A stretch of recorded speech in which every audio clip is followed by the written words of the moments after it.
COVID-19 ingin menginformasikan mengenai perubahan yang terjadi dalam masyarakat sebagai dampak dari COVID-19. Terlebih dahulu, sebelum kami menginformasikan, kami ingin memperkenalkan diri kami masing-masing. Yang pertama,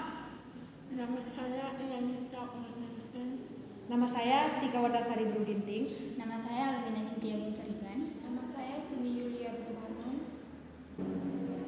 Materi yang kami bawakan yaitu perubahan yang terjadi sebagai dampak dari COVID-19 bagi masyarakat, yaitu COVID-19 yang kita ketahui pada umumnya merupakan penyakit menular yang disebabkan oleh virus SARS-CoV-2. Sebagian besar orang yang tertular dari COVID-19 akan mengalami gejala ringan hingga sedang. Yang pertama, akan pulih tanpa penanganan khusus, namun sebagian orang akan mengalami sakit parah dan memerlukan bantuan medis. Seperti yang kita ketahui bahwa COVID-19 mempengaruhi berbagai perubahan yang di sektor sosial ekonomi seluruh dunia yang terjangkit, dan bukan hanya Cina saja.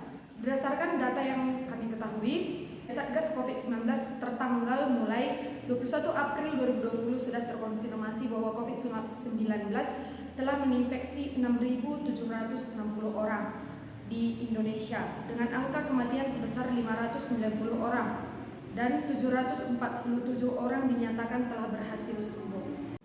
Materi selanjutnya akan dilanjutkan oleh rekan saya.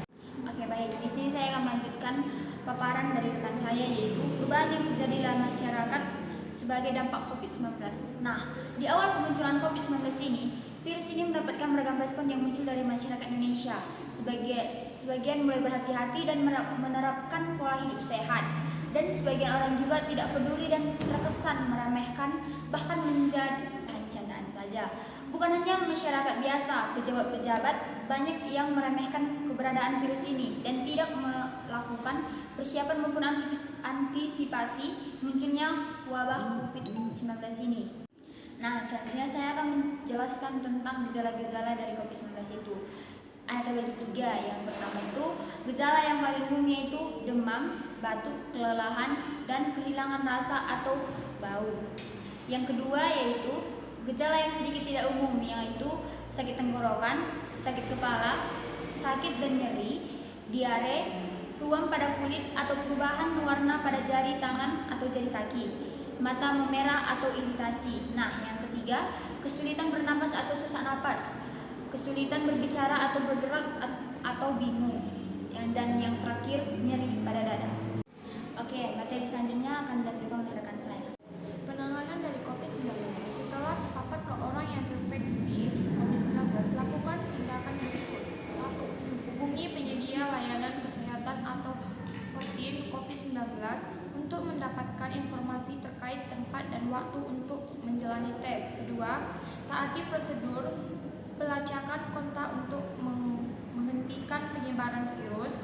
3. Jika tes tidak tersedia, tetaplah di rumah dan jangan lakukan kontak dengan orang lain selama 14 hari. Yang keempat, selama masa karantina, jangan pergi ke kantor, sekolah, atau tempat-tempat umum. Mintalah seseorang mencukupi kebutuhan Anda. Yang kelima, jaga jarak minimal 1 meter dari orang lain, termasuk anggota keluarga Anda. Yang keenam, kenakan masker medis untuk melindungi orang lain, termasuk ketika Anda perlu meminta perawatan medis. Yang ketujuh, cuci tangan Anda secara rutin. Yang ke-8, gunakan ruangan yang terlihat dari anggota keluarga lain, dan jika tidak memungkinkan, selalu kenakan masker medis. Yang ke-8, pastikan ventilasi ruangan selalu baik.